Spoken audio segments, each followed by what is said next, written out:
लेकिन हम अधर्म के रास्ते पर चल पड़ते हैं, अज्ञानता के रास्ते पर चल पड़ते हैं, अपनी संस्कृति को छोड़ देते हैं, अपनी सभ्यता को छोड़ देते हैं, अपनी मर्यादा को छोड़ देते हैं। हमारा खान पान बिगड़ता जा रहा है, हमारे कपड़े बिगड़ते चले जा रहे हैं। आज हमारे कपड़े संस्कार वश नहीं पहने जाते। पहले कपड़े शरीर को ढकने के लिए पहने जाते थे, अब कपड़े दिखाने के लिए पहने जाते हैं। धीरे धीरे हमारा चिंतन, हमारा वचन बिगड़ता चला जा रहा है, हमारा खान पान बिगड़ता चला जा रहा है। पहले सुबह की शुरुआत शरबत से, काढ़ा से होता था, आज चाय से होती, नशा से। आदमी कहता है क्या करें, जब तक चाय नहीं पी लेते, तंबाकू नहीं खा लेते, जब तक सिगरेट या बीड़ी नहीं पी लेते, तब तक पेट साफ नहीं होता। आदत बना लिया आदमी, नशा करके आदमी सुबह की शुरुआत करता है। हमारे देश में नशा से शुरुआत नहीं होती थी, हमारे देश में सुबह की शुरुआत प्रसाद से, प्रार्थना से, काढ़ा से होती थी। इसलिए हमारे लोग, पहले के लोग आज भी स्वस्थ हैं और लंबा जीवन जीते थे। और हमारी देश की संस्कृति थी शुद्ध खाना, शुद्ध जीना, शुद्ध रहना, शुद्ध बोलना। लेकिन आज हमने अपना हर चीज बिगाड़ लिया। तो बहुत सी बातें हैं कहने को, लेकिन मूल यह कि आज शहीद आजम भगत सिंह की शहादत दिवस, हम सब उनको याद करें, एक दिन नहीं, हर दिन, हर क्षण। कि भगत सिंह अगर 23 वर्ष में देश के लिए शहीद हो सकते हैं, तो आज तो हम गुलाम नहीं हैं। आज हमें शहीद होने की जरूरत कहाँ है, आज हमें कर्म करने की जरूरत है। आज अगर पुत्र हैं तो अपने माँ का एक अच्छा पुत्र बनिए। आज आप अगर एक भाई हैं तो अपने भाई का एक अच्छा भाई बनिए। राम यही तो प्रेरणा देते थे, राम यही तो शिक्षा देते थे। आज राम को मानने वाले क्या कर रहे हैं, भाई पर मुकदमा कर रहे हैं। मैंने लगातार 2 दिन से मैं कह रहा हूं, राम की पूजा कर रहे हैं और भाई पर केस कर रहे हैं। ये कैसा प्रेम है। आप भगवान को मान रहे हैं, राम जी कोई अलग से भगवान नहीं मानते थे। आप एक बात जान लीजिए, राम जी अपने भाई को ही भगवान समझते थे, अपने भाई को ही सबसे प्यारा समझते थे। और राम ही ऐसे थे जिन्होंने भाई भाई में कैसे जीना है उसका प्रेरणा संसार को दिया। किसी ने राम जी से पूछा कि राम जी, पूरी दुनिया आपको भजती है, आपका नाम जपती है, ऐसा कोई है जिसको आप भजते हैं? सोचिए राम जी ने क्या कहा होगा। दुनिया पूछ रही है, लोग पूछ रहे हैं कि राम जी, पूरी दुनिया आपका नाम भजती है, कोई है जिसको आप भजते हैं? तो राम जी ने क्या कहा, भरत सरिस को राम सनेही, जग जप राम राम जप जेही। उन्होंने कहा मेरे लिए मेरे प्यारे भाई भरत से बढ़कर कौन हो सकता है। दुनिया मुझे भजती है और मैं अपने प्रिय भाई भरत को भजता हूं। आज है कोई भाई? स्वार्थ में जी रहे हैं ना। अहंकार और स्वार्थ घर को तोड़ता है। एक ही माता पिता से जन्म लिए हैं, संकल्प लीजिए कि जीवन भर अलग नहीं होंगे। धन कारण बन जाता है, जमीन कारण बन जाता है आपको बांटने के लिए। फिर आपका ज्ञान, आपका प्रेम, आपका त्याग, आपका बलिदान कहां चला गया? फिर राम की पूजा कहां चली गई? आज भाई भाई का दुश्मन क्यों बना हुआ है? अपने राम से सीखिए, कृष्ण से सीखिए कि मर जाएंगे लेकिन भाई से कभी अलग नहीं होंगे, बंटवारा नहीं लेंगे। घर छोटा पड़ता है, अलग घर बनाइए लेकिन बांटिए मत। कमरे छोटे पड़ रहे थे, अलग घर बना लिए, ठीक है, लेकिन ऐसा बनाइए कि वो घर का आंगन एक ही हो, वो घर दिल में कोई दूरी ना हो, दिल में कोई बंटवारा ना हो। जमीन पर भले घर 4 बन जाएं पर दिल एक होना चाहिए। अगर एक नहीं है तो राम की पूजा व्यर्थ है। आज भाई भाई में विवाद है, भाई भाई में लड़ाई है, सास बहू में प्रेम नहीं। क्या है? पूजा चल रहा है, रामायण पाठ चल रहा है, ग्रंथों का पाठ चल रहा है, मंदिरों में यात्राएं चल रही है, लेकिन घर में शांति नहीं, घर में प्रेम नहीं। इसलिए मैंने कहा कि जीवन में सदैव सजग होइए। भगत सिंह ने ये शिक्षा दी है, ये प्रेरणा दी है कि जीवन थोड़ा हो कोई बात नहीं, उस थोड़े से जीवन को बेहतर बनाया जा सकता है। सांसें थोड़ी हो कोई बात नहीं, बहुत ज्यादा जीवन मिल गया और पाप करते रहे क्या मतलब? इसलिए थोड़ा ही जीवन हो, थोड़ा ही समय हो, लेकिन वो धर्म में बीते, प्रेम में बीते, सत्य में बीते, लोगों की सेवा में बीते और घर को तो स्वर्ग बनाकर जीवन बिताइए। बंटवारा मत लीजिए। सास बहू में झगड़े हो रहे हैं, आज सास बहू के झगड़े इतना खतरनाक हो गया है, इससे बढ़िया स्थिति अभी भारत पाकिस्तान का है। आप देखिए बॉर्डर पर क्या हो रहा है, तनाव बना रहता है कि नहीं। कब पाकिस्तान उधर से बम फेंक देगा पता नहीं, इधर से जवाब देना पड़ता है। सास बहू के बीच वही स्थिति है, कब दोनों तरफ से लड़ाई शुरू हो जाएगी किसी को पता नहीं, या किस बात पर हो जाएगी पता नहीं। क्यों ऐसा हालत है? धर्म है, पूजा है, सब कुछ है, पर सास बहू में भारत पाकिस्तान की स्थिति क्यों बनी हुई? और भाई भाई में चीन और भारत की स्थिति बनी हुई।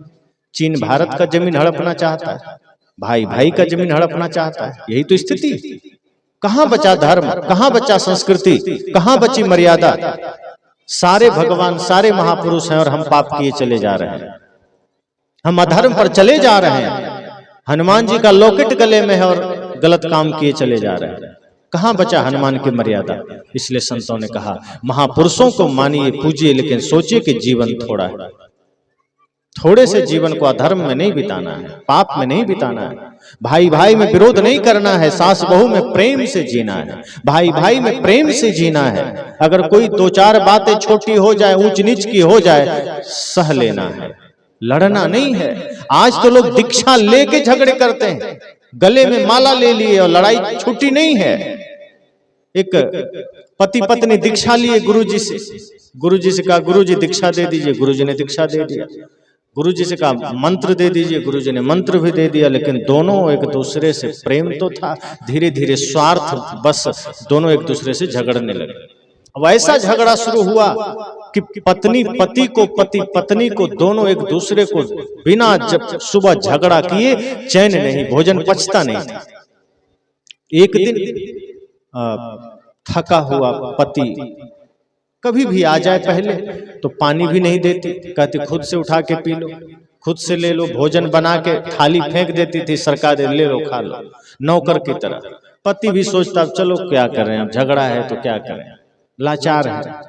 घर की यही स्थिति है, बहुत जगह समझौता करके लोग जीता है, प्रेम तो होता नहीं। अक्सर शादी के बाद समझौते करने पड़ते हैं, प्रेम रह नहीं जाता।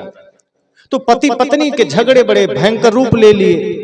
थाली सरका दे, वो भी बेचारा खा ले, थाली सरका दे, धो दे, अपना बाहर ही सो जाता बरामदे में।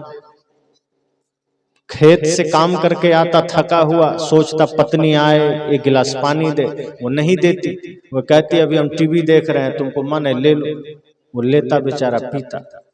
एक दिन रात में 12 बजे पत्नी पहुंच गई दूध लेकर, टांग हिला रही है, उठो जी। वो सोचा सपना तो नहीं देख रहा, फिर आंख खोला तो पत्नी सामने, तो फिर बंद कर लिया, लगा सपना ही देख रहे। क्योंकि दिन में थके हुए आता हूं तब पानी नहीं देती है, वो रात को 12 बजे दूध पिलाएगी, ये तो संभव ही नहीं। पत्नी ने फिर पैर में ठोका, कहा उठो, सो क्यों रहे? ये सोचा ये सपना है कि हकीकत। फिर उसने खुद को थोड़ा सा नाखून गड़ाया तो देखा नहीं, बात तो सच है, मैं सपने में तो नहीं, हकीकत में हूं। पत्नी सामने दूध लेकर खड़ी, पत्नी ने कहा उठो ये दूध पी लो। उसको तो लगा कि ये सूरज रात में कहां से उदय हो गया, ये अचानक सब कुछ पलट कैसे गया। जो दिन में एक गिलास पानी देने को राजी नहीं, वो राधी रात को दूध पिला रही है टांग खींच कर। उसने सोचा लगता है किसी संत का सत्संग सुनी हो क्या, तुम्हारा तो पूरा जीवन ही बदल गया। क्या बात है, रात में दूध पिला रही हो, वाह, तुम्हारा तो जीवन बदल गया, लगता है बड़ा प्रेम आ गया मुझ पर। पत्नी ने कहा प्रेम व्रेम कुछ भी नहीं आया, कल नाग पंचमी था और नाग देवता को मैं दूध पिलाना भूल गई, अब तुमसे बड़ा नाग हम कहां खोजे, इसीलिए तुम्हें दूध पिलाने आए। दीक्षा ले लिए, लेकिन पति को नाग समझ रही है और पति पत्नी को नागिन समझ रहा है। क्या मतलब हुआ दीक्षा लेने का, क्या मतलब हुआ जीवन जीने का? जिस जीवन को जी रहे हैं अगर उसमें प्रेम ही नहीं है तो जीवन जीने का अर्थ क्या है? उससे बेहतर मर जाना है। साहब ने कहा है जाघट प्रेम न संचरे ताघट जान मसान। साहब कहते हैं जिस हृदय में प्रेम नहीं है उसे मरघट समझना, उसे मुर्दा समझना। जो आदमी शरीर को लेकर चल रहा है और वो प्रेम धारण नहीं किया।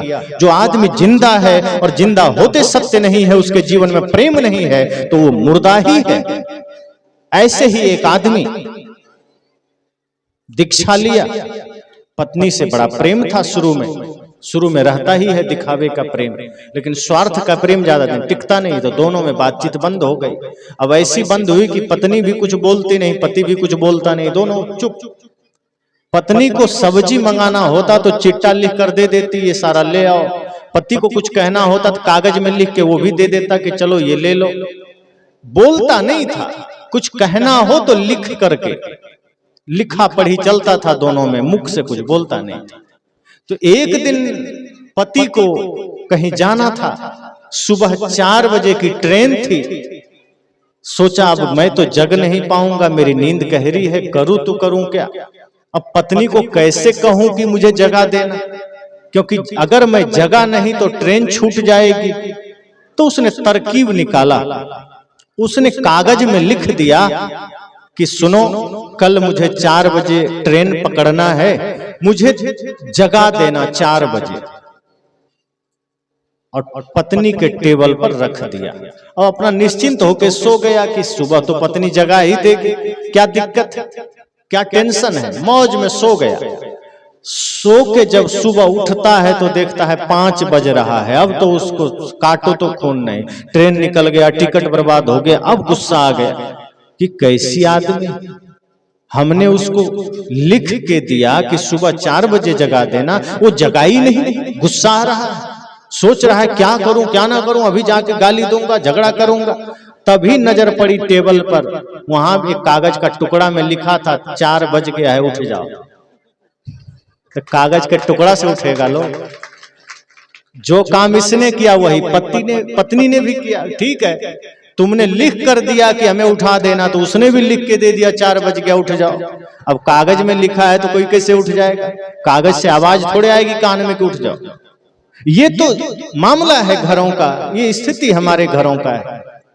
इसलिए संतों ने कहा होश में जगिए। ये जीवन नफरत के लिए नहीं मिला, ये जीवन घृणा के लिए नहीं मिला, ये जीवन प्रेम के लिए मिला है, ये जीवन सत्य के लिए मिला है, ये जीवन अपने लिए भी नहीं मिला। अगर अपने लिए बस जी रहे हैं तो समझना जीवन गंवा दिया। ये जीवन त्याग के लिए मिला, एक दूसरे के प्रति त्याग का जीवन बिताइए। संत ने कहा सच्चा प्रेम वो नहीं जो अपने लिए कोई चाह हो, सच्चा प्रेम तो वो है जो दूसरों के लिए जिए। प्रेम मतलब त्याग। अगर आप किसी से प्रेम करते हैं तो बदले में कुछ चाहिए मत। अगर आपने थोड़ा भी कुछ चाह लिया फिर वो प्रेम रहा ही नहीं, वो स्वार्थ हो गया, और स्वार्थ का प्रेम कभी फलित नहीं होता। इसलिए वो अंतर मन से जब आप प्रेम करेंगे, हृदय से प्रेम करेंगे, उस हृदय में कोई चाह नहीं होगी, उस प्रेम में सिर्फ त्याग होगा, देना होगा। कि जिससे आप प्रेम करते हैं उसकी खुशी, उसका हर एक ध्यान रखना, उसके बातों का, उसके सम्मान का, उसके मर्यादा का ध्यान रखना, उसके लिए जीना। तो जब आप एक दूसरे के लिए जीते हैं वो प्रेम बनता है। और जब स्वयं के लिए जीने लगे, स्वार्थ के लिए जीने लगे, तो समझिए कि फिर प्रेम खत्म हो गया, फिर स्वार्थ और समझौते शुरू हो जाते हैं। और संतों ने कहा फिर ऐसा जीवन दुखदाई है, ऐसा जीवन नरक का जीवन है। इसलिए मैंने कहा आज शहीद आजम भगत सिंह की शहादत दिवस है। संकल्प लीजिए, अपने बच्चों में वो शिक्षा भरनी है, वो सामर्थ्य भरना है, वो संस्कार भरना है कि पुनः छोटे छोटे बच्चे भगत सिंह बन सके। आज छोटे छोटे बच्चों से कभी कभी मैं पूछता हूं कोई भजन सुनाओ, तो वो इधर उधर झांकने लगता है, याद नहीं। कभी कभी मैं कहता हूं भगत सिंह कौन है, तो बच्चे कहते हैं पता नहीं। मैं कहता हूं किसी को जानते हो, तो बच्चे हीरो का नाम ले लेते हैं फट से, जो आज के हीरो लोग हैं। हम कहते हैं इनको जानते हो, लेकिन भगत सिंह को नहीं जानते, देशभक्ति गीत नहीं जानते, गाने जानते हैं वो। और गालियां तो कहो तो ऐसा देने लगते हैं कि धारा प्रवाह 10 मिनट तक वो रिपीट भी नहीं करेंगे, नई नई गालियां। अब कहां से सीखे? कोई किताब है सिखाने वाला? कोई विद्यालय है क्या जहां से गाली सीखी हो? ज्ञान की बात सिखाई जाती फिर भी नहीं सीखते, देशभक्ति सिखाई जाती फिर भी नहीं सीखते, और गलत चीजें सिखाई नहीं जाती। किसी को चोरी करने का ट्रेनिंग मिलता है, ऐसे ही ट्रेंड हो जाता है। गलत काम करने में आदमी बड़ा ट्रेंड हो जाता है। इतना ट्रेंड हो जाता है कि पूछो मत। लेकिन बाकी अच्छे काम के लिए बड़ी व्यवस्थाएं की जाती है, फिर भी आदमी पिछड़ जाता है। चोरी करते कराते देखते दिखाते आदमी कर लेता है, झूठ बोलना सीख जाता है, गुस्सा करना सीख जाता है। इसलिए सही संस्कार बच्चों को दीजिए, अपने बच्चों को महापुरुषों की जीवनियां पढ़ाइए। इन छोटे छोटे बच्चों को बताइए भगत सिंह कौन थे, ताकि ये भगत सिंह बनना चाहे। बताइए राम कौन है, बताइए कृष्ण कौन है। इन्हें परिचय कराइए भगत सिंह के बारे में, परिचय कराइए नेताजी सुभाष के बारे में, परिचय कराइए महाराणा प्रताप के बारे में, परिचय कराइए सदगुरु कबीर के बारे में। जब आप अपने बच्चों को इन महापुरुषों की जीवनियां पढ़ाएंगे तो इनके भीतर राष्ट्रभक्ति जगेगी, इनके भीतर माता पिता गुरु की भक्ति जगेगी। और चार भक्ति तो हर व्यक्ति के जीवन में होना चाहिए, माता की भक्ति, पिता की भक्ति, गुरु की और राष्ट्र की। ये चार को कभी भूलना मत। अपने बच्चों में ये चार की भक्ति जरूर डालना कि माता के प्रति समर्पित रहे, पिता के प्रति, गुरु के प्रति और राष्ट्र के प्रति। राष्ट्र सर्वोपरि। इसलिए मैंने कहा कि आज इस महत्वपूर्ण दिन पर, आज इस शहीद दिवस पर हम ऐसे महान क्रांतिकारी वीर सपूत देश के लाल को नमन करते हैं, जिन्होंने अपने एक एक सांसें देश को समर्पित की। अपने लिए नहीं जिया, एक एक सांसें देश के लिए जिया। हम तो छोटे छोटे चीजों में सिर्फ अपना अपना करते हैं, मेरा मेरा करते हैं। उन्होंने तो होश संभालने के बाद से मरने तक कभी अपने लिए एक क्षण को भी नहीं जिया, देश के लिए जिया।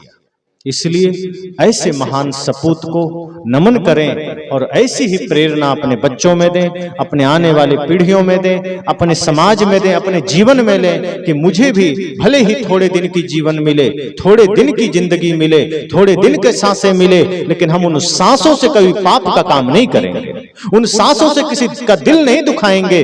अपने जीवन में जो समय मिला है इसे माता पिता गुरु और देश की सेवा में लगाएंगे, कुछ अच्छे कर्म में लगाएंगे। यही हमारे जीवन की सफलता होगी, वरना मौत तो सामने खड़ी हो जाएगी और लेकर जाएगी, फिर कोई रोकने वाला नहीं होगा। लाखों करोड़ों रुपया लेकर खड़े होंगे, मौत आपको नहीं क्षमा करेगी, लेकर जाएगी। जब जाना ही है तो ऐसा करके जाना कि जाने के बाद लोग हाथ जोड़ सके, नमन कर सके और कह सके कि ये आदमी इस समाज के लिए वरदान था। इसलिए